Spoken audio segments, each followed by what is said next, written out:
नमस्कार सभी प्यारे विद्यार्थियों का हार्दिक स्वागत है।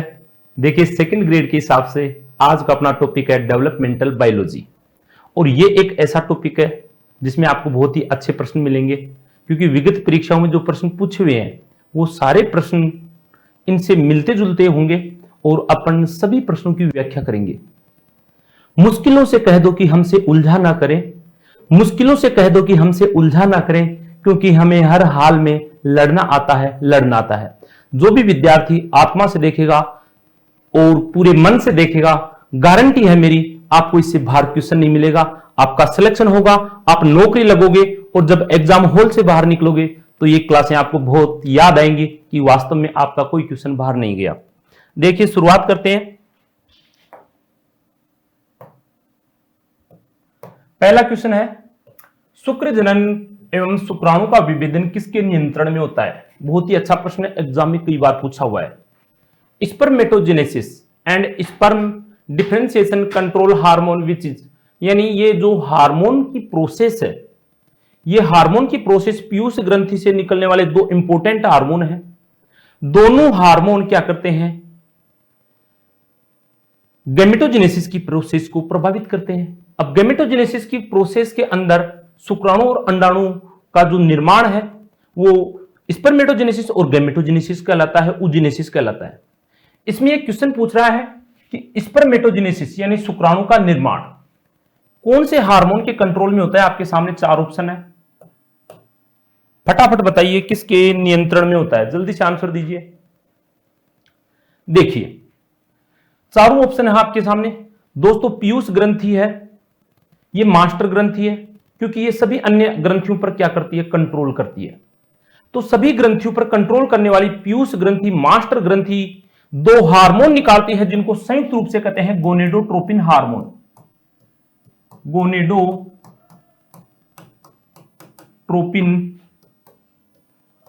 हार्मोन।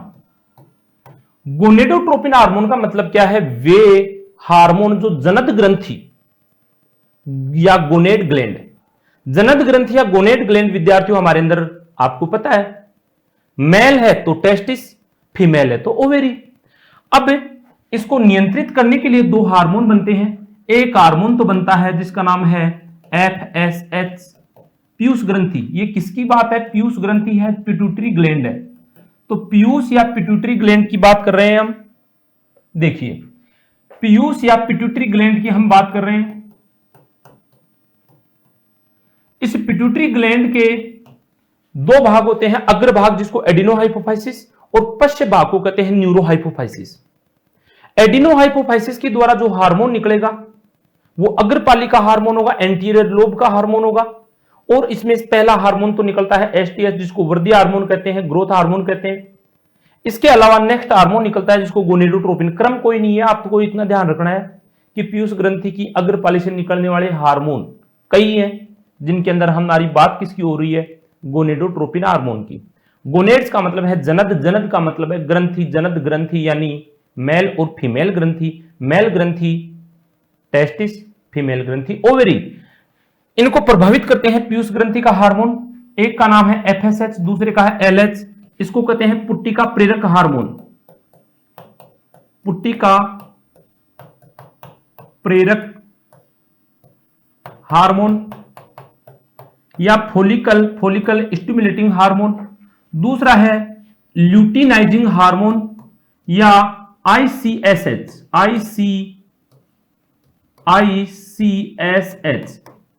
अंतराली कोशिका प्रेरक हार्मोन। अब दोस्तों जो FSH हार्मोन है इसे एग्जाम में क्वेश्चन बार बार पूछा हुआ है, यहां से एग्जाम में बार बार क्वेश्चन पूछा हुआ है इन दोनों हार्मोन से। पता नहीं क्यों पूछता है, लेकिन इन दोनों हार्मोन से क्वेश्चन मैंने खुद ने कई बार देखा है, बार बार क्वेश्चन आता है। क्या खास बात है इनकी, देखिए FSH का पूरा नाम है फोलिकल स्टिमुलेटिंग हार्मोन या पुट्टिका प्रेरक हार्मोन। और ये ओवेरी की पुट्टिका जो अंडाशय है उस अंडाशय की पुटक कोशिकाओं को क्या करता है, प्रेरित करता है। तो अंडाशय की पुटक कोशिकाओं को प्रेरित करने के कारण दोस्तों इसे पुट्टिका प्रेरक हार्मोन कहते हैं। और पुटक कोशिकाओं से एस्ट्रोजन हार्मोन निकलेगा। कौन सा हार्मोन निकलेगा, एस्ट्रोजन। तो अंडाशय की पुटक कोशिकाओं से एस्ट्रोजन निकलने के लिए प्रेरित करने वाला हार्मोन कौन सा है? एफएसएच। ओवेरी की बात कर रहे हैं। बात करें मेल ग्लैंड की, तो मेल ग्लैंड होती है टेस्टिस, और टेस्टिस के अंदर, ओवेरी के अंदर इस एफएसएच का काम है दोस्तों शुक्रजनन नलिका को प्रेरित करना। और शुक्रजनन नलिका के अंदर लेडीग कोशिका और अंतराली कोशिका होती है। तो उस लेडीग कोशिका और अंतराली कोशिका को प्रेरित करेगा लेडीग और अंतराली को, लेडीग कोशिका लेडीग सेल या अंतराली कोशिका को प्रेरित करेगा कौन? एलएच, जिसको कहते हैं ल्यूटिनाइजिंग हार्मोन। और इससे क्या निकलेगा? टेस्टोस्टेरोन। टेस्टोस्टेरोन। तो टेस्टोस्टेरोन को निकलने के लिए अंतराली कोशिका को प्रेरित तो कौन करेगा? LH hormone. लेकिन शुक्रजनन नलिका को प्रेरित कौन करेगा? शुक्रजनन नलिका को, जिसको क्या कहते हैं? Seminiferous tubule. तो सेमिनिफेरस ट्यूब्यूल, इसको प्रेरित कौन करता है? एफएसएच। और इसके कारण शुक्राणु निर्माण की क्रिया और सर्टोली कोशिका का नियंत्रण होता है, सर्टोली सेल का नियंत्रण होता है। क्वेश्चन क्या पूछ रहा है? स्पर्मेटोजेनेसिस यानी शुक्राणु जनन को नियंत्रित कौन करता है? एफएसएच। लेकिन अंतराली कोशिका को प्रेरित कौन करता है? एलएच। और दोनों से एग्जाम में बार बार प्रश्न आता है, तो इसका आंसर क्या होगा आपका? FSH. FSH hormone. FSH hormone किसको प्रेरित करता है? शुक्रजनन को और शुक्राणु को। एलएच किसको प्रेरित करेगा? लेडीग कोशिका को, जिससे टेस्टोस्टेरोन निकलेगा। एलएच का अन्य नाम क्या है? अंतराली कोशिका प्रेरक हार्मोन, जिसको आईसीएसएच कहते हैं। और इनसे एग्जाम में बार बार क्वेश्चन पूछा जाता है। ये पिट्यूटरी ग्लैंड के हार्मोन है, जिसको मास्टर ग्रंथि कहते हैं। ये कहां पाई जाती है? ब्रेन में पाई जाती है। मटर के दाने की ग्रंथि है और सेला टर्सिका नामक गर्त में स्थित होती है। कौन? पिट्यूटरी ग्लैंड खुद भी हार्मोन रिलीज करती है और इन हार्मोन के द्वारा अदर ग्लैंड का भी क्या करती है? कंट्रोल करती है। इसलिए this is also called master gland, pituitary gland. इसको कुछ किताबों में सबसे छोटी ग्रंथि माना गया है, बाकी सबसे छोटी ग्रंथि पैराथायराइड होती है। अगला क्वेश्चन देखिए नेक्स्ट। मानव में शुक्राणु किसके द्वारा खोजा गया? देखिए फटाफट आंसर दीजिए। मानव में शुक्राणु किसके द्वारा खोजा गया दोस्तों? तो आप ऑप्शन है आपके सामने, फटाफट आंसर दीजिए। देखिए शुक्राणु, स्पर्म और बैक्टीरिया। स्पर्म तथा बैक्टीरिया को स्वयं के द्वारा बनाई हुई माइक्रोस्कोप से किसने देखा? ल्यूवेनहोक ने देखा। तो ल्यूवेनहोक को क्या कहते हैं कि इसने शुक्राणु को सबसे पहले देखा खुद के द्वारा बनाई हुई माइक्रोस्कोप से। अरस्तु को फादर ऑफ बायोलॉजी कहते हैं, अरस्तु को फादर ऑफ जूलॉजी कहते हैं। वॉन बेयर क्या है? डेवलपमेंटल बायोलॉजी का पिता है। रॉबर्ट हुक क्या है? साइटोलॉजी का पिता है। ओके, तो ल्यूवेनहोक को बैक्टीरियोलॉजी का पिता कहते हैं और ल्यूवेनहोक ने स्पर्म का क्या किया था? अध्ययन किया था। ओके दोस्तों, अगला क्वेश्चन देखिए आपके सामने। स्पर्मेटिड को पोषण प्रदान करती है कौन सी कोशिका? स्पर्मेटिड को प्रदान करती है, फटाफट आंसर दीजिए। देखिए आंसर दीजिए आप जल्दी से। आज की क्लास आपकी रिकॉर्डेड रहेगी, लेकिन नेक्स्ट क्लासें आपकी लाइव भी आएंगी। और वादा है मेरा आपसे कि आपकी बायोलॉजी को इतनी अच्छी करवा दूंगा कि आप परीक्षा हॉल में दादागिरी से पेपर करके आएंगे। क्योंकि जब हम एग्जाम हॉल में जाते हैं तो बहुत सारा दबाव होता है हमारे ऊपर, हार्ट बीट बढ़ जाती है, पसीना आने लग जाता है, और कई बार तो 9 की जगह 10, 10 की जगह 11, 11 की जगह 12 क्वेश्चन भरा जाता है। कई बार हमारे आंसर शीट में कुछ गड़बड़ छोटी सी हो जाती है तो पूरा पेपर ही खराब हो जाता है। तो दोस्तों आपका कॉन्फिडेंस आपकी जीत का आधार होगा। मुश्किलें आपको रोकेंगी, परेशानियां आपको रोकेंगी, आपको रुकना नहीं है। खुद का विश्वास ही जीत होती है। अपने आप पर विश्वास कीजिए। सिलेक्शन के लिए 100% पढ़ना जरूरी नहीं है। यदि आप 70 से 80% तैयारी करोगे, बार बार रिवीजन करोगे, आपका सिलेक्शन पक्का होगा। आप नौकरी लगोगे, 100% लगोगे। वादा है मेरा आपसे कि आपका सिलेक्शन पक्का होगा। ये वादा है मेरा आपसे। क्वेश्चन देखिए फटाफट। स्पर्मेटिड, जल्दी से आंसर दे दीजिए इसका। और फिर देखिए, तो देखिए दोस्तों, शुक्रजनन की जो क्रिया होती है, इसे शुक्रजनन की क्रिया को मैं थोड़ा सा आपको एक बार बता देता हूं कि शुक्र जनन की क्रिया में सबसे पहले जो कोशिका बनती है उसको स्पर्मेटोगोनिया कहते हैं, स्पर्मेटोगोनिया। और ये स्पर्मेटोगोनिया होती है दोस्तों 2n। इसमें समसूत्री विभाजन होते हैं और बहुत सारी कोशिकाएं बनती हैं। एक कोशिका आकार में बड़ी हो जाती है और उसको कहते हैं प्राइमरी oocyte।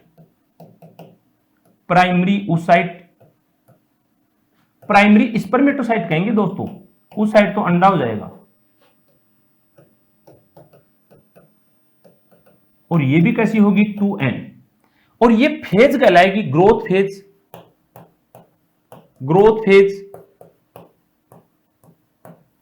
ये कहलाती है कौन सी? मल्टीप्लिकेशन फेज, एम फेज या मल्टीप्लिकेशन फेज। और यहां जो फेज चलेगी उसको कहते हैं मैच्योरेशन फेज। और ये पूरी प्रोसेस होगी दोस्तों स्पर्मेटोजेनेसिस, जिसमें यहां विभाजन होगा। इस विभाजन को कहते हैं मियोसिस फर्स्ट। इससे सेकेंडरी oocyte बनेगी और ये सेकेंडरी oocyte दोस्तों कैसी होगी?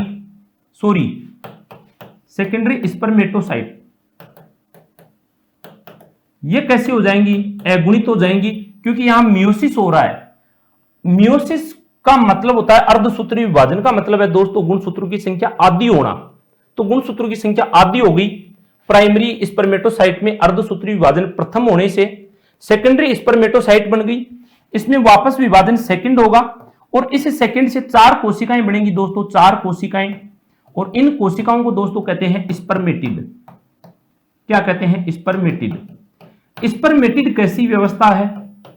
स्पर्मेटिड गोल राउंड अगुणित अचल अवस्था है, नॉन मोटाइल।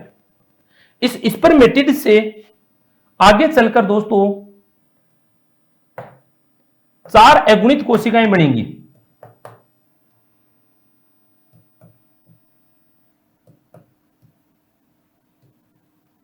और जो अगुणित कोशिकाएं बनेंगी इनको कहेंगे स्पर्म। और ये पूरी व्यवस्था कहलाती है स्पर्मेटोजेनेसिस।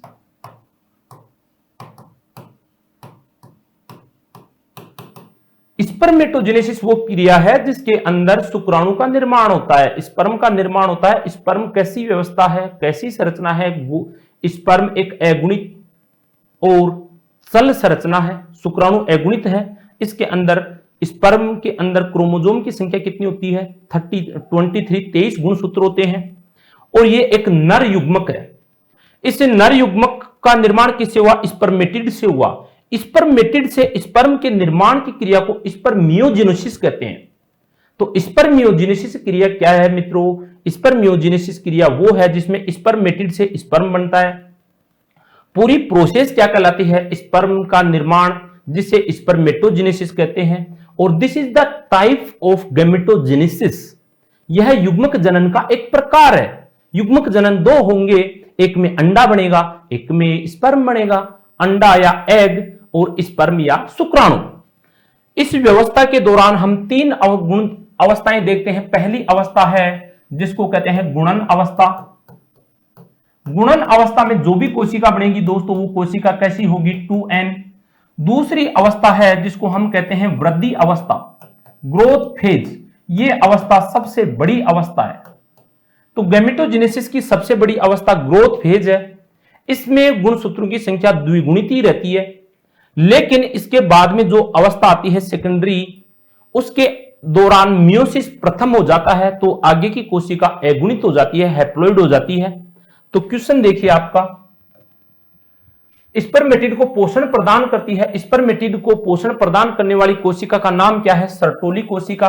सर्टोली कोशिका को कहते हैं नर्स, NURSE, नर्स सेल या सपोर्टिंग सेल या टेंटाक्युलर सेल, टेंटाक्युलर सेल। इसका काम है दोस्तों पोषण देना, न्यूट्रिशन देना, और एक हार्मोन भी रिलीज करती है जिसको कहते हैं इनहिबिन हार्मोन। इनहिबिन हार्मोन क्या करता है? पीयूष ग्रंथि के हार्मोन को कंट्रोल करता है। पीयूष ग्रंथि के हार्मोन को क्या करता है दोस्तों, रोकता है, या उनके रिलीज होने की प्रक्रिया को क्या करता है, रोकता है। कौन, इनहिबिन हार्मोन। पीयूष ग्रंथि से जो हार्मोन निकलेंगे उनका नाम क्या है, एफएसएच और एलएच। एफएसएच एस्ट्रोजन के लिए जिम्मेदार होगा, शुक्र जनन के लिए जिम्मेदार होगा। तो आपका जो शुक्र जनन था, ये जो शुक्र जनन था दोस्तों,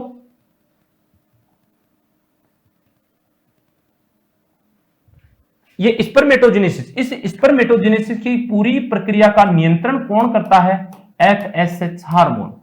एफएसएच हार्मोन क्या कहलाता है, गोनेडोट्रोपिन हार्मोन। किससे रिलीज होता है, पीयूष ग्रंथि से। कौन से भाग से, एडिनोहाइपोफाइसिस से। पीयूष ग्रंथि का अधिकतर 75% भाग क्या कहलाता है, अग्रभाग या एडिनोहाइपोफाइसिस। ओके, इसको नियंत्रित कौन करता है, एफएसएच। अगला देखिए, शुक्र जनन की सबसे लंबी अवस्था, फटाफट बता दीजिए। ये इसकी बात हो चुकी है कि शुक्र जनन की सबसे लंबी अवस्था कौन सी है। देखिए, गुणन के बारे में बात हो गई, ग्रोथ फेज, परिपक्वन अवस्था, जनन अवस्था। तो पहले ही हम बात कर चुके कि सबसे बड़ी अवस्था कौन सी है दोस्तों, growth phase. Okay, growth phase सबसे बड़ी अवस्था है। गुणन प्रावस्था के दौरान क्या हो रहा था, गुणन प्रावस्था के दौरान जो कोशिकाएं बन रही थी उनको आपने क्या कहा, स्पर्मेटोगोनिया। वृद्धि अवस्था के दौरान सबसे ज्यादा कोशिका भोजन का व्यवस्था करेगी, केंद्र के आकार को बढ़ाएगी और विभाजन के लिए तैयार होगी। फिर इसमें विभाजन होगा और आगे कोशिकाएं बढ़ेंगी। पहले कोशिका बनेगी उसे स्पर्मेटिड, बाद में जो बनेगी इसे स्पर्म कहते हैं। स्पर्मेटिड कैसा है, गोल है, अगुणित है, लेकिन स्पर्म कैसा है, चल और गतिशील।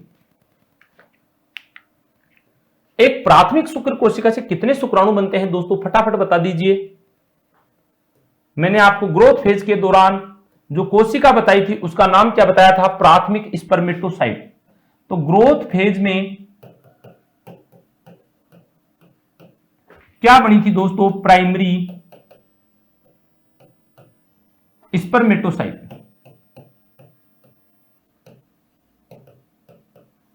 प्राइमरी स्पर्मेटोसाइट ग्रोथ फेज में बनी थी। और ये कैसी थी, 2n। इससे वापस मियोसिस फर्स्ट हुआ था, 2 सेल बनी थी जो कैसी थी, हैप्लॉइड थी। इनको क्या कहा था दोस्तों, सेकेंडरी स्पर्मेटोसाइट। और इस सेकेंडरी स्पर्मेटोसाइट से क्या बने थे, स्पर्मेटिड बने थे, स्पर्मेटिड। और स्पर्मेटिड किस में बदल गए थे दोस्तों, स्पर्म में बदल गए थे।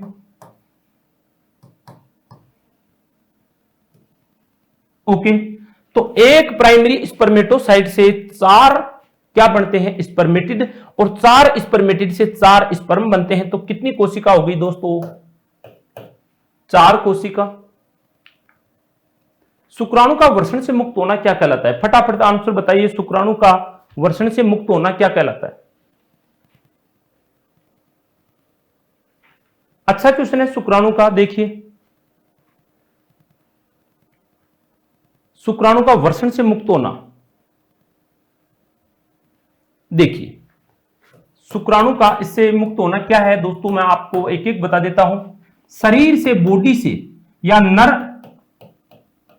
जनन अंग, male reproductive organ, male reproductive organ से स्पर्म का बाहर आना, स्पर्म का बाहर आना क्या कहलाता है, इजेक्यूलेशन। इजेक्यूलेशन के दौरान बॉडी से स्पर्म क्या होता है, बाहर आ जाता है। ओके, अगला देखिए, स्पर्मिएशन। स्पर्मिएशन का मतलब है दोस्तों, सर्टोली कोशिका में डूबा रहता है शुक्राणु। शुक्राणु को पोषण प्रदान करती है सर्टोली कोशिका। और सर्टोली कोशिका का जो तालाब है, उस तालाब में कौन डूबा रहता है, शुक्राणु। न्यूट्रिशन में उसे बाहर आ जाता है। तो शुक्राणु को पोषण देने वाली सर्टोली कोशिका है। और उस सर्टोली कोशिका का जो तालाब है, पोंड है, उसमें स्पर्म डूबा रहता है। उससे बाहर आने की क्रिया क्या कहलाती है, स्पर्मिएशन। स्पर्मिएस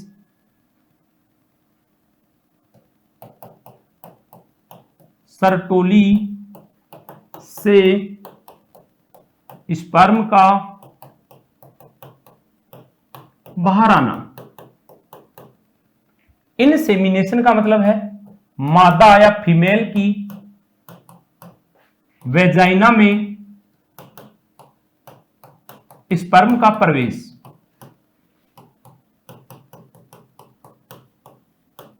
इसके अलावा देखिए सेमिनेशन। सेमिनेशन का मतलब है टेस्टिस से स्पर्म दोस्तों बाहर आ जाता है।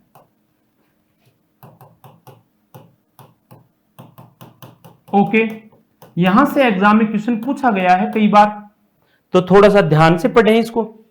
बातें बड़ी छोटी छोटी हैं लेकिन क्वेश्चन आ जाता है। स्पर्मिएशन का मतलब, सेमिनेशन का मतलब क्या है दोस्तों? टेस्टिस से बाहर आना। टेस्टिस से कौन आता है? स्पर्म। इनसेमिनेशन का मतलब क्या है दोस्तों? मादा की वेजाइना में स्पर्म का प्रवेश। और स्पर्मिएशन का मतलब क्या है? स्पर्मिएशन का मतलब है सर्टोली से स्पर्म का बाहर आना।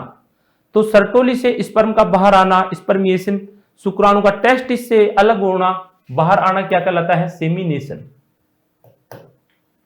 अगला क्वेश्चन देखिए, स्तनधारी शुक्राणु के मध्य भाग में पाया जाता है। बहुत ही अच्छा प्रश्न है दोस्तों, आंसर दीजिए फटाफट। जो स्पर्म है, इस स्पर्म के आपको पता है 3 भाग हैं।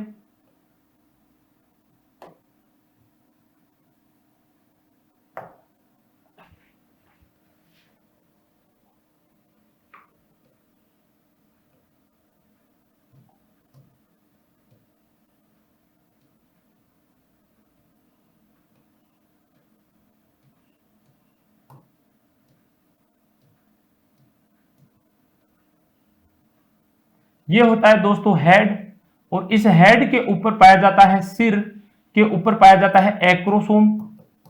तो एक्रोसोम क्या है दोस्तों? शुक्राणु के शीर्ष भाग का आवरण है। सिर को क्या कहते हैं? हेड।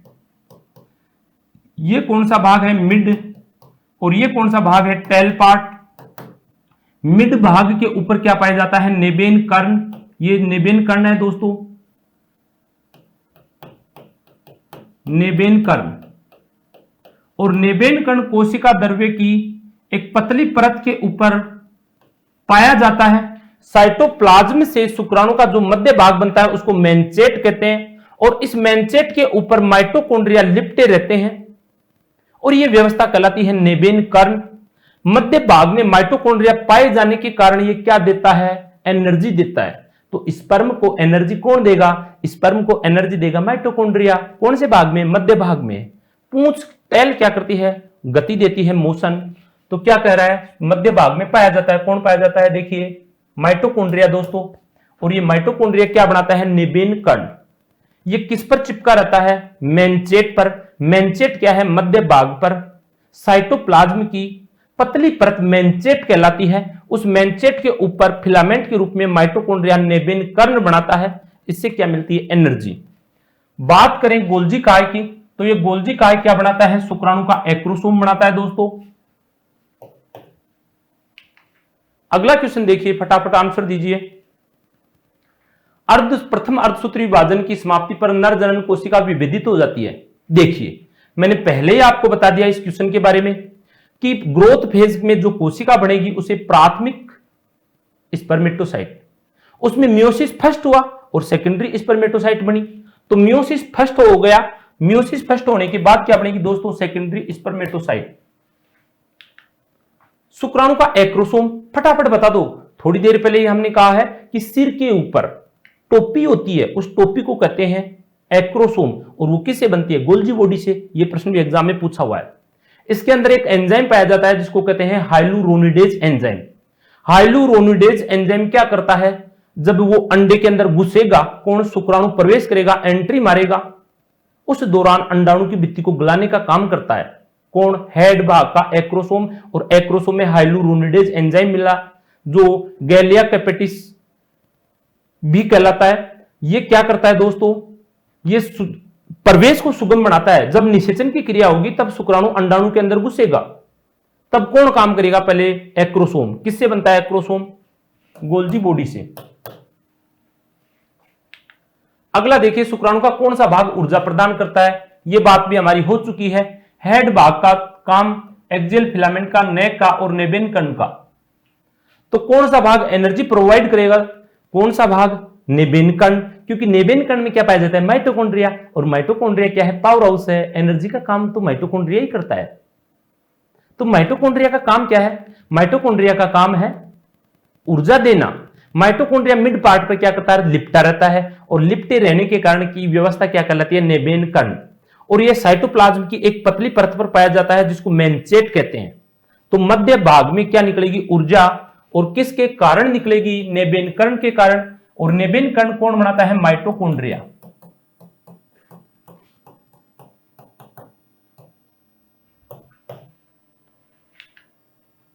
गर्भावस्था हार्मोन, विच हार्मोन कंट्रोल ओव्यूलेशन। ये थोड़ा सा आप हिंदी में नहीं जाके इंग्लिश की लाइन को पढ़िए।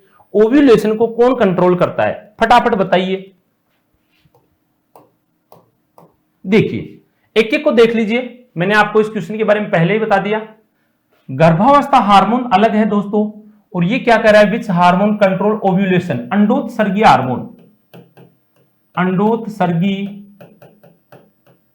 हार्मोन। अंडोत्सर्गीय हार्मोन किसे कहते हैं? तो अंडोत्सर्गीय हार्मोन कहते हैं ल्यूटिनाइजिंग हार्मोन को। Luteinising hormone is also called ovulatory hormone.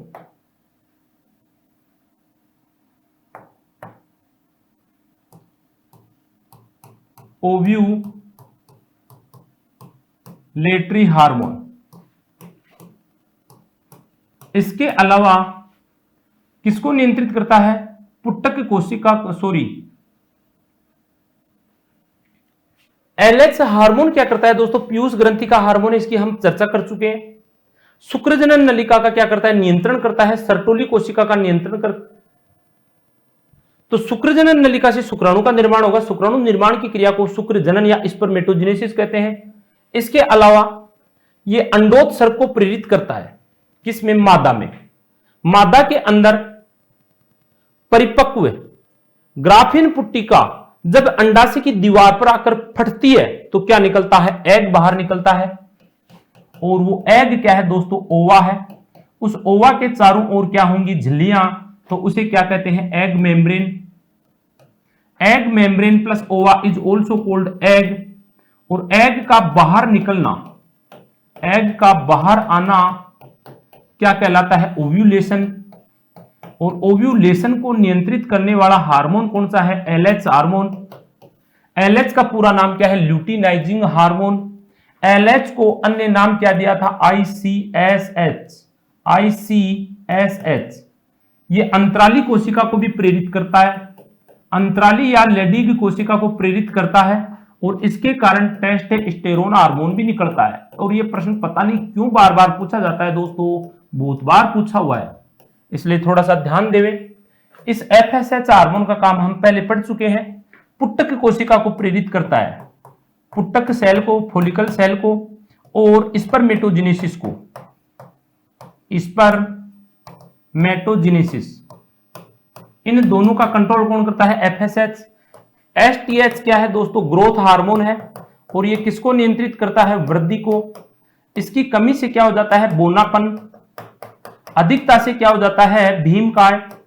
तो बोनापन कमी से और अधिकता से व्यक्ति कैसा हो गया? भीमकाय। किससे निकलता है? पीयूष ग्रंथि से।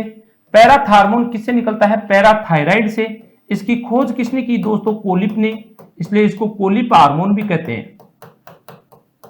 तो आपका आंसर फटाफट देख लीजिएगा।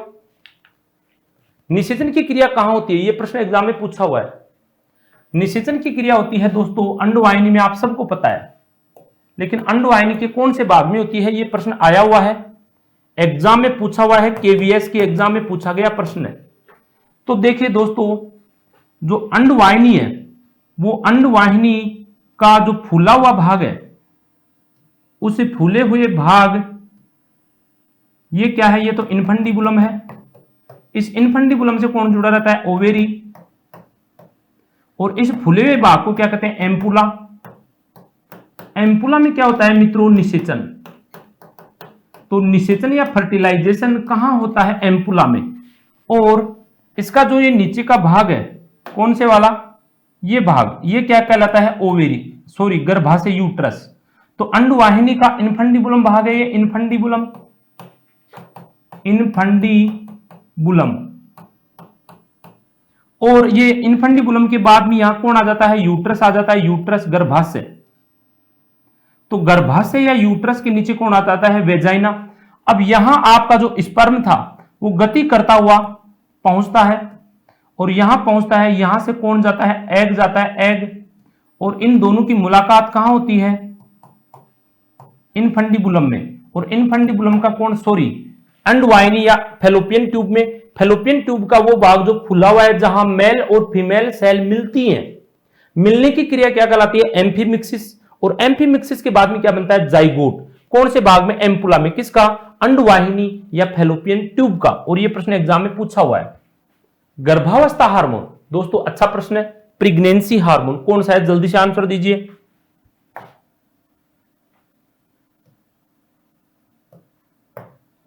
प्रेगनेंसी हार्मोन, देखिए फटाफट आंसर दीजिए। प्रेगनेंसी हार्मोन दोस्तों कहलाता है प्रोजेस्टेरोन हार्मोन।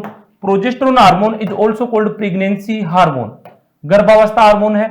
एस्ट्रोजन हार्मोन को नारीत्व हार्मोन कहते हैं, नारीत्व। तो नारीत्व हार्मोन कहलाता है, कौन कहलाता है,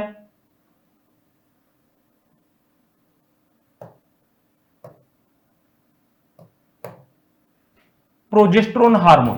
प्रोजेस्टेरोन हार्मोन क्या है, गर्भावस्था हार्मोन।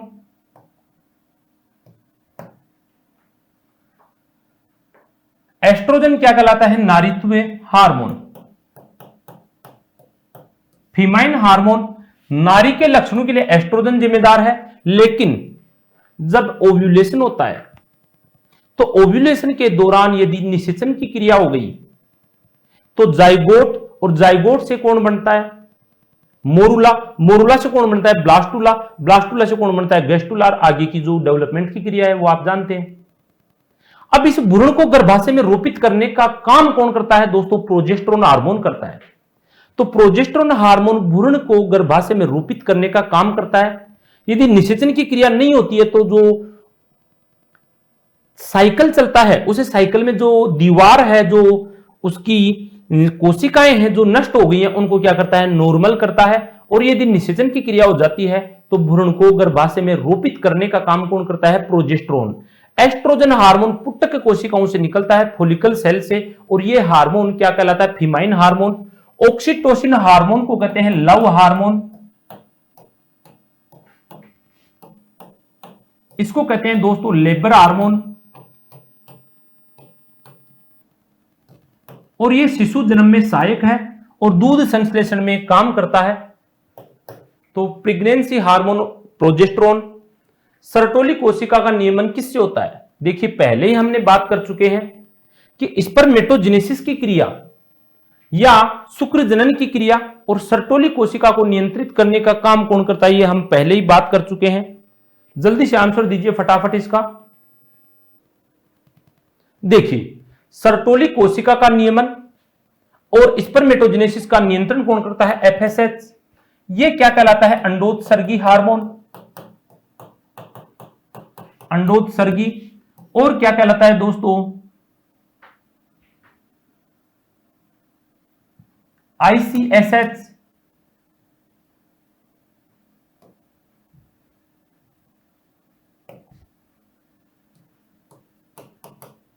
आईसीएसएच के कारण इसको अंतराली कोशिका हार्मोन या लेडिग कोशिका हार्मोन कहते हैं। और इनसे जो हार्मोन निकलता है उसको नर हार्मोन टेस्टोस्टेरोन कहते हैं। ओके, तो इस क्वेश्चन का आंसर देखिए सर्टोली कोशिका का, यानी सर्टोली कोशिका और स्पर्मेटोजेनेसिस, स्पर्मेटोजेनेसिस को कंट्रोल करने वाला हार्मोन कौन सा है, एफएसएच हार्मोन। जीएच हार्मोन क्या करता है, ग्रोथ या वृद्धि को नियंत्रित करता है। और ये किससे निकलता है, पीयूष से।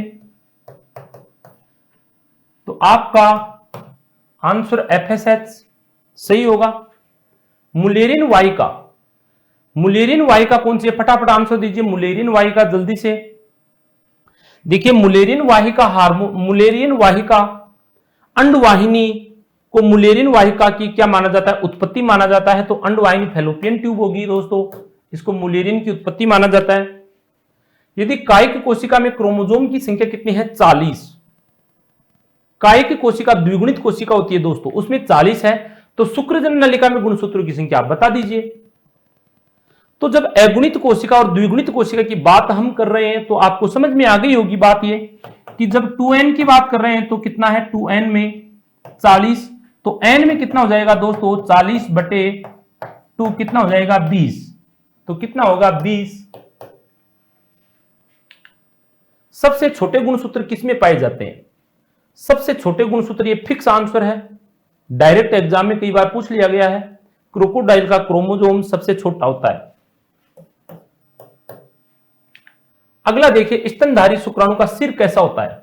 शुक्राणु के बारे में हम बात कर चुके हैं, इसका सिर कैसे होता है स्तनधारी का, तो सिर के बारे में बताना है आपको। क्वेश्चन नंबर 18, जल्दी से आंसर दीजिए फटाफट। क्वेश्चन नंबर 18 का आंसर दीजिए फटाफट जल्दी से। गोलाकार, सर्पिलाकार, चम्मच या हुकनुमा, जल्दी से आंसर दीजिए। स्तनधारी का जो सिर है शुक्राणु का दोस्तों चम्मच जैसा होता है, चम्मच, चम्मच, स्पून।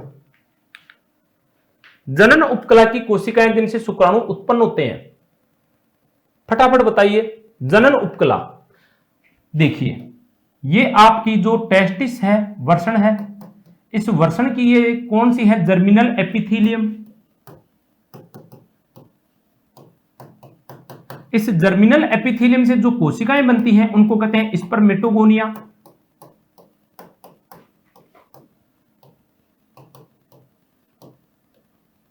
स्पर्मेटोगोनिया, तो स्पर्मेटोगोनिया कौन सा ऑप्शन है? Option number 1।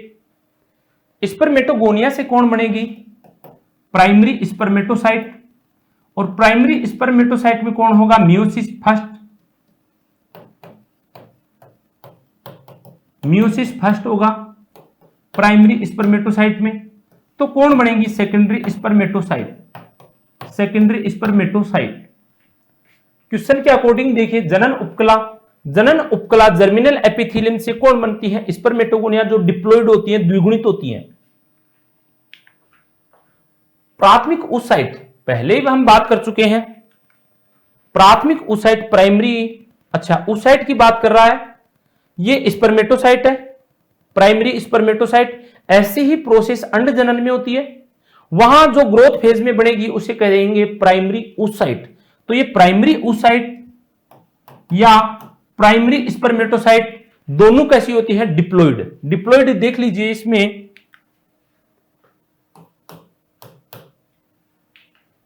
अंडाणु में वृहद अवस्था, सबसे बड़ी अवस्था, वो ही बात है कि अंडाणु की ग्रोथ फेज कैसी है? छोटी है, बड़ी है, नॉर्मल है, या कोई सी भी नहीं है? तो हम पहले ही बात कर चुके हैं, ग्रोथ फेज में कोशिका भोजन का अरेंजमेंट करती है, न्यूक्लियस बढ़ता है, ऑक्सीजन की डिमांड बढ़ती है, उपापचय क्रियाएं बढ़ती हैं, और केंद्रक में जो मैटर है, सामग्री है, खाने पीने का जो जुगाड़ है, वो जुगाड़ किसमें होगा? ग्रोथ फेज में होगा। तो ये कैसी होगी? बड़ी, वेरी लॉन्ग। किस अवस्था में गुणसूत्र लैंप की आकृति का? यह भी अच्छा प्रश्न है, एग्जाम में पूछा हुआ प्रश्न है। ग्रोथ फेज के दौरान कोशिका विभिन्न पदार्थों का संश्लेषण करती है, जैसे पित्तक का संश्लेषण हो गया, ऑक्सीजन की मात्रा बढ़ गई, केंद्रक में डीएनए रिप्लिकेशन हो गया, प्रोटीन का निर्माण हो गया। ये सारी व्यवस्थाएं ग्रोथ फेज में होंगी, और गुणसूत्रों का आकार कई बार बढ़ जाता है पित्तक के संश्लेषण के कारण। एम्फीबियंस की उस साइट में लैंप ब्रूस गुणसूत्र देखे गए हैं। किस फेज में? ग्रोथ फेज में। ग्रोथ फेज देख लीजिए, इसमें प्रोटीन पर लिपटे एमआरएनए के अणु क्या कहलाते हैं दोस्तों? तो प्रोटीन पर लिपटे एमआरएनए के अणु क्या कहलाते हैं? आप देखिए, लोमासोम बिल्कुल नहीं, इन्फॉर्मोसोम बिल्कुल नहीं, राइबोसोम बिल्कुल नहीं।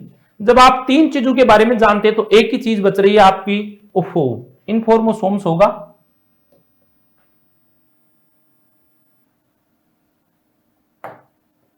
माइक्रोसोम बिल्कुल नहीं, क्या होगा? इन्फॉर्मोसोम्स। तो प्रोटीन पर लिपटे एमआरएनए के अणु दोस्तों क्या कहलाते हैं? इन्फॉर्मोसोम्स। एमआरएनए कौन सा होगा? इसमें थोड़ा सा करेक्शन कर लीजिएगा, मैसेंजर आरएनए को एमआरएनए कहते हैं। ये किससे बनता है दोस्तों? डीएनए से, और डीएनए से एमआरएनए, और एमआरएनए से क्या बनेगा आगे जाकर? प्रोटीन। और ये पूरी व्यवस्था क्या कहलाती है? Central dogma. सेंट्रल डोग्मा के दौरान क्या होता है? डीएनए से एमआरएनए, एमआरएनए से प्रोटीन। पहली प्रक्रिया कहलाती है ट्रांसक्रिप्शन और दूसरी प्रक्रिया कहलाती है ट्रांसलेशन, और दोनों एक दिशीय प्रोग्राम है। वाटसन और क्रिक ने इसके बारे में बताया था। This is also called central dogma. पित्तक का निर्माण कहां होता है दोस्तों? अच्छा प्रश्न है। यॉक का निर्माण, यॉक फॉर्मेशन दोस्तों कहां होगा? जल्दी से आंसर दीजिए। ओवेरी के अंदर क्या बनेगा? ओवेरी के अंदर दोस्तों ओवा बनेगा, और जब ओवा में कौन आ जाएगी? मेम्ब्रेन आ जाएगी, तो ओवा क्या कहलाएगा? ओवम कहलाएगा। ओवम यानी अंडा। और ये काम कहां होगा? ओवेरी में। टेस्टिस में कौन बनेगा? स्पर्म बनेगा। स्पर्म को पोषण कौन देगी? सर्टोली देगी, सर्टोली। और सर्टोली एक हार्मोन निकालती है जिसको क्या कहते हैं? Inhibin hormone. पैंक्रियाज दोस्तों अंतःस्रावी ग्रंथि है, ये शरीर की दूसरी बड़ी ग्रंथि है। इसको मिक्स्ड ग्लैंड कहते हैं, मिक्स्ड ग्लैंड। आपकी जो लीवर है ये क्या बनाती है? यॉक। तो यॉक बनाने का काम कौन करती है? लीवर बनाती है। Liver, liver is also called biological lab. Biological lab, ये शरीर की सबसे बड़ी ग्रंथि है, इसलिए इसको कहते हैं लार्जेस्ट ग्लैंड। शरीर की सबसे बड़ी ग्रंथि का नाम कौन है? Liver, largest gland. अभी आरपीसी में यहां से प्रश्न पूछा था, आरपीसी में यहां से प्रश्न आया था दोस्तों। क्या क्वेश्चन आया था? देखिए, इसके अंदर इसकी संरचनात्मक और क्रियात्मक इकाई है लीवर के अंदर, और उस संरचनात्मक और क्रियात्मक इकाई के अंदर क्या पाया जाता है? गिल्सन कैप्सूल पाया जाता है। गिल्सन, ये क्वेश्चन आया था। गिल्सन कैप्सूल कहां पाया जाता है? तो गिल्सन कैप्सूल कहां पाया जाता है? लीवर की संरचनात्मक और क्रियात्मक इकाई के अंदर गिल्सन कैप्सूल पाया जाता है। ये प्रश्न आरपीसी में पूछा था। लीवर के दौरान क्या होता है? भ्रूण, ये अवस्था में लीवर ब्लड बनाती है। भ्रूणी अवस्था में लीवर ब्लड बनाती है दोस्तों, ब्लड। इसलिए लीवर इंपोर्टेंट ग्लैंड है। इसमें एल्कोहल का पाचन भी होता है, इसमें प्रोटीन निर्माण होता है, इसमें यॉक फॉर्मेशन होता है, और यूरिया का निर्माण भी यही होता है। यदि किसी की लीवर खराब होगी, समझो ऊपर जाने का बुलावा आ चुका है। क्यों? सारे जहर को खाने वाली ग्रंथि लीवर ही है। बिना लीवर के काम नहीं चलता। लगभग 1.5 किलो की ग्रंथि है, 1400 से 1500 ग्राम की होती है। इसलिए लीवर अच्छी रहे तो जीवन अच्छा रहे। अच्छा खान पान होना चाहिए, अच्छी बॉडी होनी चाहिए, तभी आप जिंदगी में आगे बढ़ोगे। लीवर का आप ध्यान रखना। केंद्रपीठ की अंडे, ये प्रश्न भी एग्जाम में पूछा हुआ है। डायरेक्ट आंसर बताना। केंद्रपीठ की अंडे पाए जाते हैं। क्वेश्चन नंबर 25, केंद्रपीठ की अंडे। तो कीटों के अंडे केंद्रपीठ के अंडे हैं दोस्तों।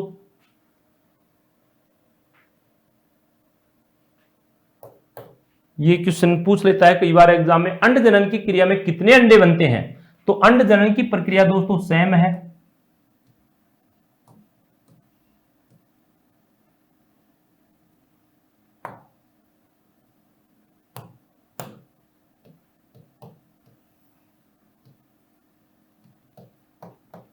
प्राइमरी oocyte,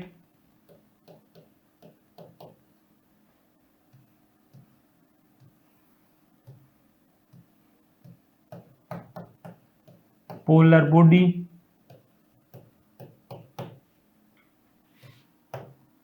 सेकेंडरी oocyte, और इससे वापस एक पोलर बॉडी, इससे वापस 2 पोलर बॉडी, तो 3 पोलर बॉडी बन गई, और एक बन गया एग। तो एग एक बनेगा दोस्तों, एग एक बनेगा, और 3 बनेगी पोलर बॉडी। तो 3 पोलर बॉडी बनती है, एक अंडा बनता है। तो आपको क्या बताना है? अंडा एक ही बनेगा। शुक्राणु कितने बन रहे थे? 4। शुक्राणु तो 4 बनते हैं, जबकि अंडा एक बनता है। क्वेश्चन कैसे पूछ सकता है? 100 एग यदि आपको बनाने हैं तो कितने म्यूसिस चाहिए रे? 100 अंडे बनाने हैं तो 100 म्यूसिस चाहिए, 100 अर्धसूत्री विभाजन चाहिए। लेकिन 100 शुक्राणु बनाने के लिए कितने मियोसिस चाहिए? तो आप कह देना एक बार स्पर्मेटोजेनेसिस की क्रिया हो जाती है तो 4 स्पर्म बन जाते हैं, तो 100 बनने के लिए कितने चाहिए? 25 क्या मियोसिस। 25 अर्धसूत्री विभाजन या मियोसिस हो जाएंगे तो 100 शुक्राणु बन जाएंगे। लेकिन 100 अंडे बनाने हैं तो आपको 100 अर्धसूत्री विभाजन की आवश्यकता पड़ेगी। यह प्रश्न कई बार एग्जाम में पूछ लेता है घुमा फिरा के। अगला क्वेश्चन देखिए, अंडाशय और अंड से निर्मित झिल्ली। अच्छा प्रश्न है, देखिए फटाफट।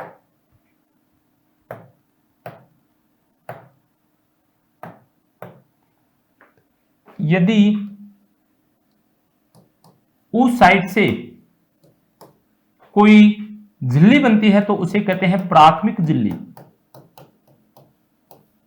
उस साइड से कोई एग मेम्ब्रेन बनती है तो उसे कहते हैं प्राइमरी एग मेम्ब्रेन। इसके अलावा ओवेरी से कोई मेम्ब्रेन बनती है अंडाशय से तो उसे कहते हैं सेकेंडरी एग मेम्ब्रेन। और यदि यूट्रस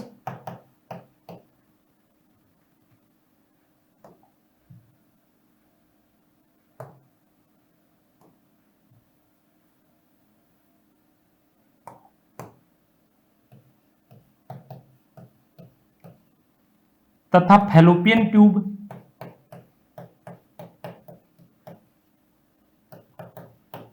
इनसे कोई एग मेम्ब्रेन बनेगी तो उसे कहते हैं टर्सरी एग मेम्ब्रेन।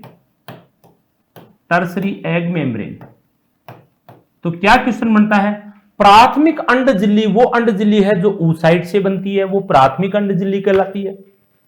अंड झिल्ली किसमें बनेगी? अंडे के चारों ओर बनेगी। किसमें बनेगी? मेटाथीरियन और यूथीरियन प्राणियों में। अंडे की सुरक्षा के लिए जो मेम्ब्रेन होती है उन्हें एग मेम्ब्रेन कहते हैं। oocyte से बनती है तो प्राइमरी, ओवेरी से बनती है तो सेकेंडरी, और यूट्रस तथा फैलोपियन ट्यूब से बनती है तो उसे कहते हैं टर्सरी एग मेम्ब्रेन। क्वेश्चन क्या कह रहा है? अंडाशय, अंडाशय ओवेरी से क्या बनेगी दोस्तों? Secondary egg membrane. अगला क्वेश्चन देखिए, प्राथमिक झिल्ली। प्राथमिक झिल्ली होती है दोस्तों जोना पेलिसुडा, जोना रेडिएटा और पित्तक झिल्ली। तो देख लीजिए, पित्तक झिल्ली बिल्कुल सही है, जोना रेडिएटा बिल्कुल सही है, जोना पेलिसुडा ये सभी कैसी है? प्राथमिक। और प्राथमिक किससे निकलती है? oocyte से। oocyte से बनती है। oocyte क्या है? अंडे की पहली अवस्था। जब अंडा बाहर निकलेगा उससे पहले वो किस अवस्था में होगा? oocyte में होगा। तो oocyte में होगा तो oocyte अपने चारों ओर मेम्ब्रेन बना लेगी तो इस मेम्ब्रेन को कहते हैं प्राथमिक एग मेम्ब्रेन। नाम क्या क्या हो सकता है? जोना पेलिसुडा, जोना रेडिएटा और विटेलाइन मेम्ब्रेन प्राथमिक अंड झिल्ली के नाम है। अंडाशय के अलावा अन्य भाग, अंडाशय के अलावा, अंडाशय के अलावा ओवेरी के अलावा दोस्तों, तो ओवेरी के अलावा तो कौन सी बन जाएगी? टर्सरी बन जाएगी। बिल्कुल। क्यों? क्योंकि आप देख लो पीछे, ये देख लो, oocyte से बनी प्राइमरी, ओवेरी से बनी सेकेंडरी, और oocyte और ओवेरी के अलावा बनी तो उसे क्या कहोगे? टर्सरी।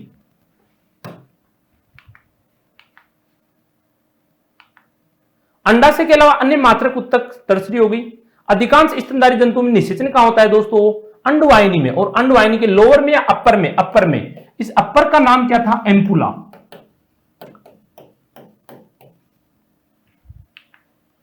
अंडाणु द्वारा कौन सा रसायन स्रावित होता है? तो निषेचन की क्रिया के समय अंडाणु से फर्टिलाइजन और शुक्राणु से एंटी फर्टिलाइजन निकलता है। अंडाणु से निकलेगा दोस्तों फर्टिलाइजन, एक रासायनिक पदार्थ है, और स्पर्म से निकलेगा anti fertilizin. Anti fertilizin. Fertilizin के बारे में एक वैज्ञानिक ने बताया जिसका नाम था लिल्ली, और एंटी फर्टिलाइजेशन के बारे में एक वैज्ञानिक ने बताया जिसका नाम था बेलिंस्की। फर्टिलाइजन तथा एंटी फर्टिलाइजन किस में भाग लेते हैं? निषेचन में। और निषेचन की क्रिया क्या होती है? जाति विशिष्ट होती है। ऐसा नहीं निषेचन अलग अलग जातियों में किसी में हो जाएगा, जाति विशिष्ट प्रक्रिया है। क्यों? क्योंकि ये रसायन निकलते हैं एग से फर्टिलाइजन और स्पर्म से एंटी फर्टिलाइजन, ये जाति विशिष्ट होते हैं। तो एग से फर्टिलाइजन और एंटी फर्टिलाइजेशन पूछता तो आपको क्या बताते? स्पर्म। नर और मादा केंद्रों के संलग्न को क्या कहते हैं दोस्तों, आप सबको आता होगा, एम्फीमिक्सिस। नर और मादा युग्मकों के संलग्न यानी जुड़ने की व्यवस्था क्या है, एम्फीमिक्सिस। प्लेसेंटा पाया जाता है। प्लेसेंटा मैंने पहले ही बता दिया कि जब बच्चे का विकास गर्भाशय में हो रहा है तो माता और गर्भाशय के बीच में न्यूट्रिशन की प्रक्रिया, रेस्पायरेशन की प्रक्रिया, एक्सक्रीशन की प्रक्रिया, हार्मोन्स की और विभिन्न भोजन की पदार्थों की व्यवस्था के लिए प्लेसेंटा का होना जरूरी है।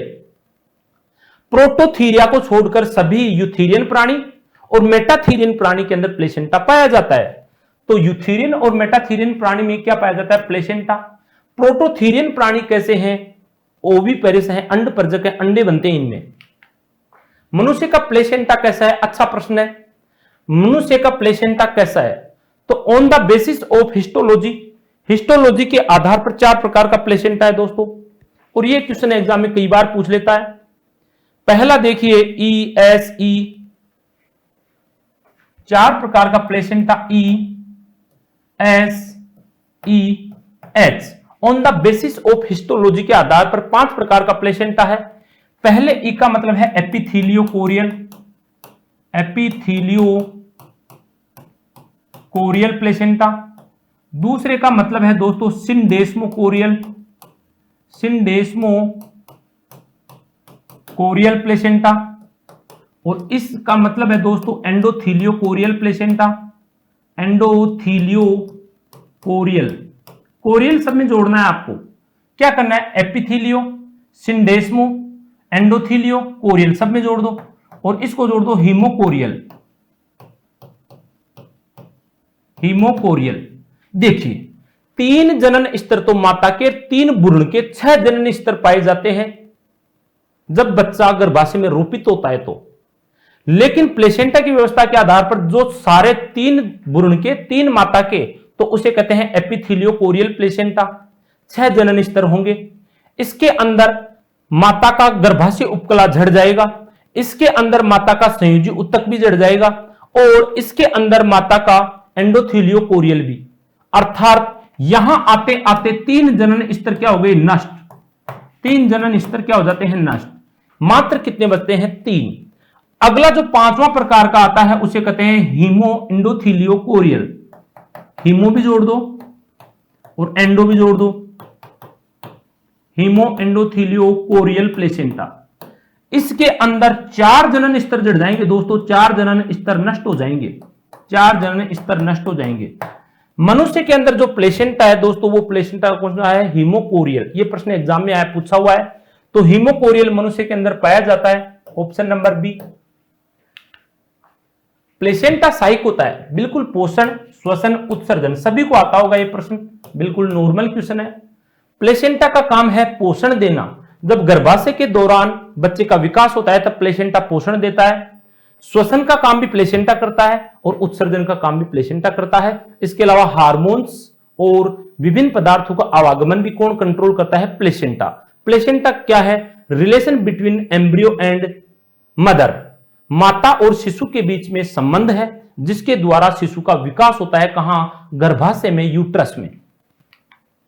प्लेसेंटा का क्या काम करता है, पदार्थों का संचय करता है, हार्मोन स्रावण, रोग प्रतिरोधक, ये बात भी बिल्कुल सही है। एपिथेलियोकोरियल प्लेसेंटा पाया जाता है, फटाफट बताइए एपिथेलियोकोरियल प्लेसेंटा किसमें पाया जाता है दोस्तों। यह प्रश्न मैं आपको बता चुका हूं। एपिथेलियोकोरियल प्लेसेंटा सबसे प्रिमिटिव प्लेसेंटा है, घोड़ा, सुअर, लीमर्स और मार्सुपियल्स में। घोड़ा, सुअर, लीमर्स और मार्सुपियल्स में, मार्सुपियल्स में पाया जाता है एपिथेलियोकोरियल प्लेसेंटा, जो कि सबसे प्रिमिटिव प्रकार का है, सबसे प्रिमिटिव है। ओके दोस्तों, तो आपके ऑप्शन में सुअर, घोड़ा, लीमर्स तीनों है। सिंडेस्मोकोरियल प्लेसेंटा पाया जाता है, फटाफट बताइए सिंडेस्मोकोरियल। सिंडेस्मोकोरियल प्लेसेंटा वो प्लेसेंटा है दोस्तों जिसमें एक जनन स्तर जड़ जाता है, कौन सा, माता का। माता का गर्भाशय उपकला नष्ट हो जाता है, तो टोटल 5 ही जनन स्तर उसमें पाए जाते हैं। तो ऐसा किसमें है, सिंडेस्मोकोरियल प्लेसेंटा। तो देखिए सिंडेस्मोकोरियल प्लेसेंटा है दोस्तों किसमें, गाय, भेड़ और बकरी में। तो इसमें गाय भी है, भेड़ भी है और बकरी भी है। रोपण के आधार पर मनुष्य का प्लेसेंटा, देखिए अच्छा प्रश्न है। रोपण के आधार पर मनुष्य का प्लेसेंटा पूछता है तो 3 बातें याद रखना। एक तो अंतराली या इंटेस्टाइनल, एक होता है डेसिडुएट और एक होता है दोस्तों हीमोकोरियल। ये ध्यान रखना क्योंकि प्लेसेंटा के बहुत सारे प्रकार हैं, अलग अलग प्रकार के आधार पर प्लेसेंटा है। अंतराली भी है, डेसिडुएट भी है, हीमोकोरियल भी है। तीनों प्रकार का प्लेसेंटा मनुष्य में पाया जाता है। क्वेश्चन में देखिए सतही बिल्कुल नहीं, एकेंद्री बिल्कुल नहीं, अपाती बिल्कुल नहीं, नॉन डेसिडुएट नहीं। डेसिडुएट होता तो सही होता, लेकिन ये भी नहीं है। क्वेश्चन के अनुसार आप देख लेना। भ्रूण को कृत्रिम तरल तालाब कौन प्रदान करती है, तो भ्रूण के चारों ओर 4 एग मेम्ब्रेन बनती है। सबसे बाहर जो मेम्ब्रेन बनती है उसको कहते हैं एमनियोन, उसके बाहर अंदर बनती है कोरियोन और उसके अंदर बनती है yolk sac. Amnion, chorion, yolk sac और एलेंटोइस। तो 4 प्रकार की भ्रूणीय झिल्लियां भ्रूण को सुरक्षा देने के लिए पाई जाती हैं। सबसे बाहर होती है एमनियोन, उसके अंदर होती है कोरियोन। एमनियोन तथा कोरियोन का काम है भ्रूण को सुरक्षा देना, तरलता प्रदान करना। एमनियोन तरल पदार्थों को रखती है तो तरल तालाब उपलब्ध कराती है एमनियोन। यॉक सैक क्या करती है, पोषण देती है भ्रूण को। जो भ्रूण विकास कर रहा है, बच्चा विकास कर रहा है, उसको पोषण चाहिए, न्यूट्रिशन चाहिए, तो यॉक सैक देगी। और एलेंटोइस क्या काम करती है, उत्सर्जन का काम करती है। उत्सर्जन के लिए भ्रूणीय उत्सर्जन का काम कौन करती है, एलेंटोइस। यॉक सैक क्या देगी, पोषण। यॉक सैक क्या देगी, पोषण। कोरियोन और एमनियोन क्या देंगी, सुरक्षा। इस एमनियोन के अंदर एक तरल पदार्थ भरा रहता है जो तरण तालाब उपलब्ध कराता है। तो एमनियोन तथा कोरियोन दोनों का जो विकास है दोस्तों वो किससे होता है, तो एमनियोन तथा कोरियोन का विकास होता है सोमेटोप्ल्यूर से।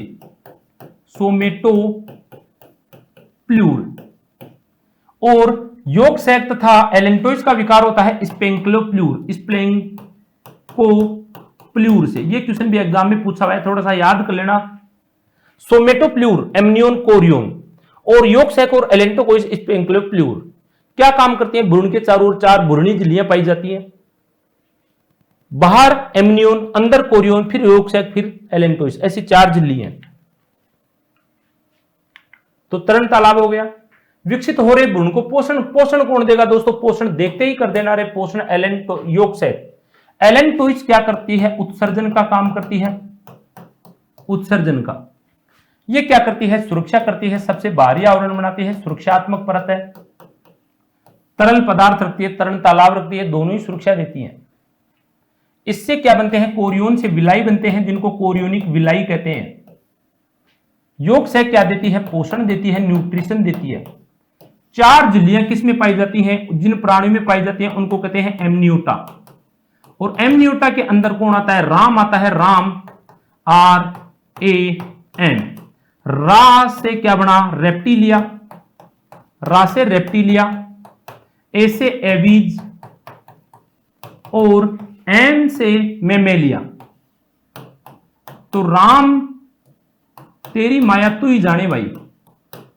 और राम में क्या है, रेप्टिलिया है, एवीज है, मेमेलिया है। रेप्टिलिया, एवीज और मेमेलिया के अंदर भ्रूणीय झिल्लियां पाई जाती हैं, सुरक्षा का काम करती हैं, और यह कहलाता है एमनियोटा। एमनियोटा क्या है, जिनमें amnion, chorion, yolk sac, placenta पाई जाती है। नाम बताओ, रेप्टिलिया, एवीज, मेमेलिया। रेप्टिलिया को सरीसृप कहते हैं, एवीज में पक्षी आते हैं और मेमेलिया में हम स्तनधारी आते हैं दोस्तों। भ्रूण में उत्सर्जन पहले ही बता दिया दोस्तों, उत्सर्जन आते ही क्या कर देना, एलेंटोइस कर देना। भ्रूण में श्वसन का काम करती है, भ्रूणीय श्वसन का काम। फटाफट बताइए, भ्रूणीय श्वसन का काम। क्वेश्चन नंबर नेक्स्ट, जल्दी से बताइए, भ्रूणीय श्वसन का काम कौन करता है। क्वेश्चन नंबर 43 देखिए, एलेंटोइस, एमनियोन, कोरियोन, फटाफट बताइए भ्रूणीय श्वसन का काम। तो भ्रूणीय श्वसन पूछ ले मित्रों तो आपको एलेंटोइस और कोरियोन दोनों बताना है। एलेंटोकोरियन मेम्ब्रेन भ्रूणीय श्वसन का काम करती है। ऑप्शन आप देख लेना, एलेंटोकोरियन मेम्ब्रेन, एलेंटोकोरियन ये दिख रहा, भ्रूणीय श्वसन का काम करते हैं। अतिरिक्त भ्रूणीय झिल्लियों का विकास किससे होता है दोस्तों? तो विकास के दौरान सबसे पहले एक डिस्क बनती है जिसको कहते हैं ब्लास्टोडिस्क या जर्मिनल डिस्क। इसके दौरान दो क्षेत्र बनते हैं, एक तो बनता है एरिया ओपेका, एरिया ओपेका, और एक बनता है एरिया पेलिसुडा, एरिया पेलिसुडा। इस एरिया ओपेका से दोस्तों कौन बनती है? एग मेम्ब्रेन बनती है, एग मेम्ब्रेन। तो एग मेम्ब्रेन किसे बनते हैं? एरिया ओपेका से। एरिया ओपेका कौन सा है? ऑप्शन नंबर बी, एक स्तरीय कोरक से त्रिस्तरीय कोरक। तो विकास के दौरान सबसे पहले क्या बना? निषेचन। निषेचन से क्या बना? जाइगोट। जाइगोट से क्या बना? मोरूला बना। और मोरूला एक गेंद जैसी व्यवस्था है जिसमें 8 से 16 कोशिकाएं बनती हैं। मोरूला से बनता है दोस्तों ब्लास्टुला, और ब्लास्टुला से गैस्ट्रुलेशन के दौरान 3 जनन स्तरों का निर्माण होता है जिन्हें एक्टोडर्म, एंडोडर्म और मेसोडर्म कहते हैं। और ये गतियां होती हैं संरचना विकास गतियां, मोर्फोजेनेटिक मूवमेंट। तो मोर्फोजेनेटिक मूवमेंट के दौरान त्रिस्तरीय भ्रूण का निर्माण होता है जिसको गैस्ट्रुलेशन कहते हैं। गैस्ट्रुलेशन आप देखिए क्वेश्चन नंबर 3 जनन स्तरों का निर्माण किस में होगा दोस्तों? गैस्ट्रुलेशन में होगा। 3 जनन स्तरों का निर्माण किस में होगा? गैस्ट्रुलेशन में। एपिबोली, अब देखिए जब आपका जाइगोट था, सबसे पहले कौन आया? जाइगोट। जाइगोट का निर्माण किससे हुआ? निषेचन से। इस जाइगोट में क्या हुए? विभाजन। और जाइगोट में विभाजन होने की क्रिया को क्या कहते हैं? विदलन। विदलन या क्लीवेज। विदलन या क्लीवेज से सबसे पहले 16 कोशिकीय व्यवस्था बनी गेंद जैसी, उसको क्या कहा आपने? मोरूला। मोरूला से क्या बना दोस्तों? ब्लास्टुला। मोरूला से क्या बना? ब्लास्टुला। और इस ब्लास्टुला से आगे जाकर क्या बना? गैस्टुला। तो विकास की प्रक्रिया आप देखोगे तो सबसे पहले निषेचन से बनता है जाइगोट। जाइगोट में बारंबार विभाजन होते हैं जिन्हें कहते हैं क्लीवेज। क्लीवेज से 16 कोशिकीय व्यवस्था बनती है जिसे मोरूला कहते हैं, खोखली गेंदनुमा व्यवस्था है। इस मोरूला से आगे व्यवस्था बनती है जिसको ब्लास्टुला कहते हैं। ब्लास्टुला के दौरान क्या बनती है दोस्तों? ब्लास्टोपोर बनती है, ब्लास्टोपोर। ब्लास्टोपोर में जो छिद्र बनता है उस छिद्र को ब्लास्टोपोर कहते हैं। और ब्लास्टोपोर से क्या बनती है? एनएस बन जाती है जिसको अपन ड्यूटेरोस्टोमिया में देखेंगे। ब्लास्टुला से 3 जनन स्तर बनते हैं, एक्टोडर्म, एंडोडर्म और मेसोडर्म। और ये पूरे प्राणी को बनाते हैं और ये व्यवस्था कहलाती है गैस्ट्रुलेशन या गैस्ट्रुला भवन। तो 3 जनन स्तरों का निर्माण किसमें होता है? एपिबोली में। एपिबोली में सिर्फ एक्टोडर्म का निर्माण होता है। तो एपिबोली क्या है? संरचना विकास गति है, मोर्फोजेनेटिक मूवमेंट है। मोर्फोजेनेटिक मूवमेंट में मित्रों 3 जनन स्तरों का निर्माण होता है जिन्हें एक्टोडर्म, एंडोडर्म और मेसोडर्म कहते हैं। तो एपिडर्मल या एक्टोडर्मल कोशिकाएं किस में बनती हैं? एपिबोली में बनती हैं। इसको आप यूं देखें तो संरचना विकास गति 2 प्रकार की है। एक गति तो होती है जिसको कहते हैं एपिबोली कहते हैं, एपिबोली, और एक को कहते हैं एम्बोली। एपिबोली के दौरान कौन सी कोशिकाएं गति करती हैं? एक्टोडर्मल। और यह प्रक्रिया किसमें होती है? गैस्ट्रुलेशन में। गैस्ट्रुलेशन में क्या होता है? मोर्फोजेनेटिक मूवमेंट, संरचना विकास गतियां।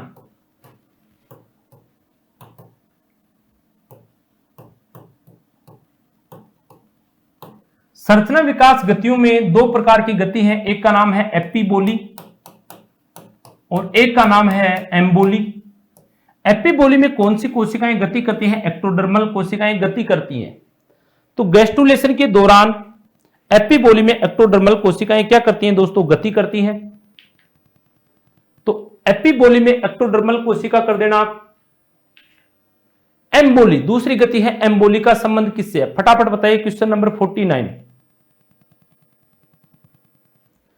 अब एम्बोली भी क्या है? एम्बोली भी मोर्फोजेनेटिक मूवमेंट है और एम्बोली के दौरान भी क्या है? संरचना विकास गति है। इसमें भी मीजोडर्मल और एंडोडर्मल कोशिकाओं की गति होती है। तो मीजो एंडोडर्मल आप देख लीजिए कौन सा है, मीजो एंडोडर्मल 49 के अंदर दोस्तों ऑप्शन नंबर सी, इसमें मीजो एंडोडर्मल कोशिकाओं की गति होती है एम्बोली में। अगला क्वेश्चन देख लीजिए, आद्यांतर गुहा से विकसित होता है आर्केंटेरोन। तो आर्केंटेरोन या आद्यांतर गुहा से एलिमेंट्री कैनाल विकसित होती है, एलिमेंट्री कैनाल। इस प्रकार आपके 50 क्वेश्चन यहां कंप्लीट होते हैं। आज अपनी पहली क्लास है, हो सकता है इसमें थोड़ी बहुत आपको कोई कमी महसूस हो, लेकिन मेरा वादा है मैं आपका जो सिलेबस है वो पॉइंट टू पॉइंट आने वाली क्लासों में करवा दूंगा। इसके अलावा संस्कृत विभाग का सेकंड ग्रेड का पेपर और हमारा जो सामान्य शिक्षा विभाग का है सेकंड ग्रेड का पेपर, ये पुराने पेपर आप देखोगे कम से कम 20 क्वेश्चन आपको रिपीट मिलेंगे, ये मेरी गारंटी है आपसे। और पुरानी परीक्षाओं में आए हुए प्रश्न आपको रिपीट मिलेंगे, मेरी गारंटी आपसे, क्योंकि 2007 से लेकर 2022 तक के जितने भी पेपर हैं सेकंड ग्रेड टीचर के, सबका सामना किया है और सारे पेपर हमने देखे हैं। तो आप एग्जाम के अकॉर्डिंग चलिए, आपका सिलेक्शन पक्का हो जाएगा 100%। केमिस्ट्री और बायोलॉजी स्कोरिंग सब्जेक्ट है, इनको आप अच्छे से पढ़िए। यदि आपको फिजिक्स में कुछ टॉपिक नहीं आ रहे हैं तो कुछ टॉपिक आप छोड़ सकते हैं, आने वाले टॉपिक सारे पढ़ सकते हैं। आपके ऊपर डिपेंड है। यदि आपने नीट या मेडिकल जैसी तैयारी की है तो आपको फिजिक्स भी बहुत अच्छी आती होगी। यदि आपने मेडिकल जैसी एग्जाम की तैयारी नहीं की है तो आपकी फिजिक्स थोड़ी वीक रहती है। जीके पढ़िए, मनोविज्ञान पढ़िए, सभी सब्जेक्ट पढ़िए, आपका सिलेक्शन पक्का होगा, 100% होगा। मैं आपको जो पुराने पेपर हैं वो भी यहां करवा दूंगा। ऐसा कोई क्वेश्चन नहीं रहेगा जो आपके क्लियर नहीं हो।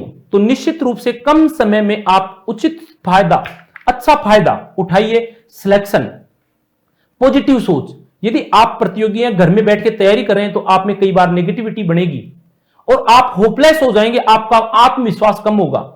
आपको घबराना नहीं है, आपको डरना नहीं है, क्योंकि आप अपने आप पर विश्वास रखोगे तो आपकी जीत पक्की है, आपका सिलेक्शन होगा, आप नौकरी लगेंगे। और याद रखेंगे कि शंकरलाल गुरुजी ने हमें बायोलॉजी पढ़ाई थी। वादा है मेरा आपसे, आपकी बहुत अच्छी इन क्वेश्चनों की एक्सप्लेनेशन दूंगा। आपको यदि अपना जो ये काम पसंद आता है तो आप ज्यादा से ज्यादा अपने को आगे बढ़ाने में सहयोग करिए। आपका जो भी लाइक सब्सक्राइब बनता है वो करिए और जुड़िए मेरे साथ। इसके अलावा आप टेलीग्राम चैनल से पीडीएफ लेने के लिए, जो टेलीग्राम चैनल है मित्रों, इसे पीडीएफ लेने के लिए आप मेरे से जुड़ सकते हैं 8949524039। इस नंबर पे पीडीएफ प्राप्त करने के लिए आप जुड़ सकते हैं। पहले आपको पीडीएफ दूंगा, उस पीडीएफ में आप पेपर कर लो, उसके बाद यहां आपका एक्सप्लेनेशन कराऊंगा। तो जिन क्वेश्चन में आपको डाउट है, संदेह है, वो क्वेश्चन आप मेरे साथ कर सकते हैं। I am also selected RPSC and various type of exam. बहुत समय हुआ है दोस्तों पढ़ाते पढ़ाते, और मैं आप में ऐसा विश्वास भर दूंगा कि आपको कहीं भी बायोलॉजी में परेशानी नहीं आएगी। पेपर बिल्कुल भी हार्ड नहीं आएगा, नॉर्मल आएगा। सिलेबस के अनुसार पढ़िए, आप सिलेबस के पॉइंट टू पॉइंट पढ़िए, सिलेबस सामने दीवार पे चिपका के रखिए। ज्यादा कचरा मत पढ़िए, कचरे से सावधान रहिए। बहुत सारी किताबों में बहुत सारा कचरा मिलेगा, उसे बचिए। आप आपकी एनर्जी को सही लगाइए, सही यूज कीजिए और आप अपने आप पर विश्वास रखिए। आपका सिलेक्शन होगा, आप नौकरी लगोगे, पक्का लगोगे। और मेरी गारंटी है मैं आपको बायोलॉजी में बहुत अच्छा स्कोर दूंगा। टेलीग्राम चैनल से जुड़ने के लिए 8949524039 पर आप जुड़ सकते हैं। मेरा नाम आपको बता दूं, SL Swami, selected in RPSC और वेरियस टाइप ऑफ एग्जाम। मैंने एमएससी में जूलॉजी, बोटनी में MSc in botany, chemistry and zoology, botany और केमिस्ट्री तीनों से एमएससी हूं, हिस्ट्री से में काफी अनुभव है। निश्चित रूप से मेरा कॉन्फिडेंस यदि आपका चयन कराता है तो मुझे बड़ी खुशी होगी। धन्यवाद, जय हिंद।